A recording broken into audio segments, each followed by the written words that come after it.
कपिल धारा की झरना है जगमा विख्यात का, बन्या दूरदर्शन केंद्र है चाड़ा बजागमा।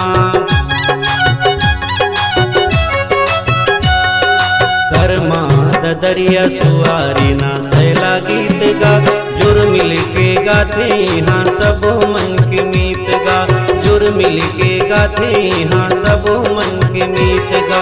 वाटरफॉल दगो नयो हल्दी करेली, रामगढ़ महावे संगे खिलायो हवेली।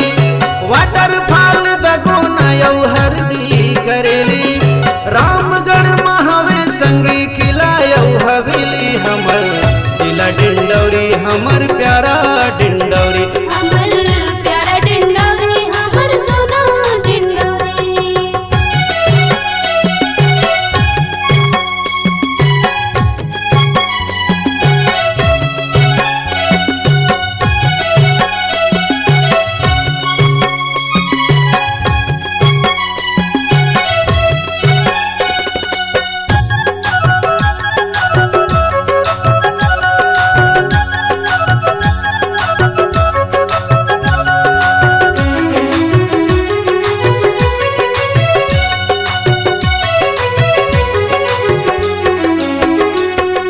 करंजिया विकास खंड में पाटनगढ़ गांव है, जन्म भूमि संगी श्री जनगढ़ सिंह श्याम के।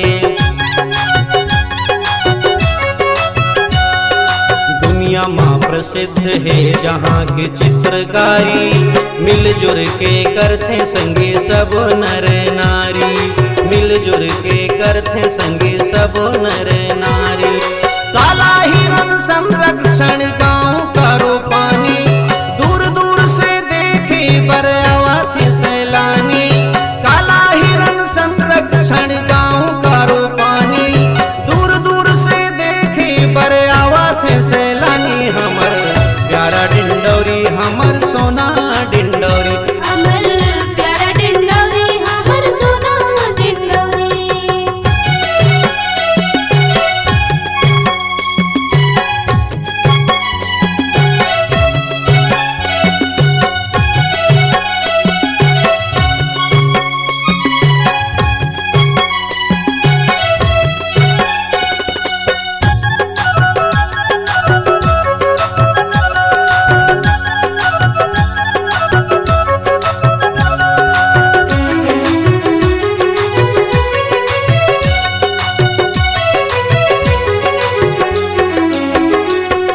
ऋणमुक्तेश्वर मंदिर है कुकर्रा मठ गाँव में, गुफा यौ शिवालय वाटरफॉल न्यूसा गाँव में।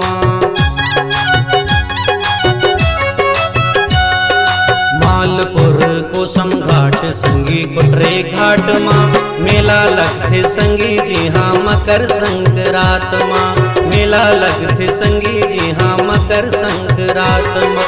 राष्ट्रीय जीवाश्म हवे घुघुवम संगवारी, संरक्षित है आदि काल के कतको चिन्हारी। राष्ट्रीय जीवाश्म हवे घुघुवम संगवारी, संरक्षित है आदि काल के कतको चिन्हारी। हमर जिला डिंडौरी हमर प्यारा डिंडौरी, हमर प्यारा डिंडौरी हमर सोना डिंडौरी। रेवा मैया की कोरंबा से गाँव नगर जंगल झाड़ी, जीवन के आधार जहाँ के खेती और मजदूरी। रेवा मैया की कोरंबा से गाँव नगर जंगल झाड़ी, जीवन के आधार जहाँ के खेती और मजदूरी। हमर प्यारा डिंडौरी हमर सोना डिंडौरी, हमर प्यारा डिंडौरी हमर सोना डिंडौरी। हमर प्यारा डिंडौरी हमर हीरा डिंडौरी, हमर प्यारा डिंडौरी हमर सोना डिंडौरी। हमर प्यारा डिंडौरी हमर सोना डिंडौरी। हमर प्यारा डिंडौरी हमर हीरा डिंडौरी, हमर प्यारा डिंडौरी हमर हीरा डिंडौरी, हमर प्यारा डिंडौरी हमर हीरा डिंडौरी।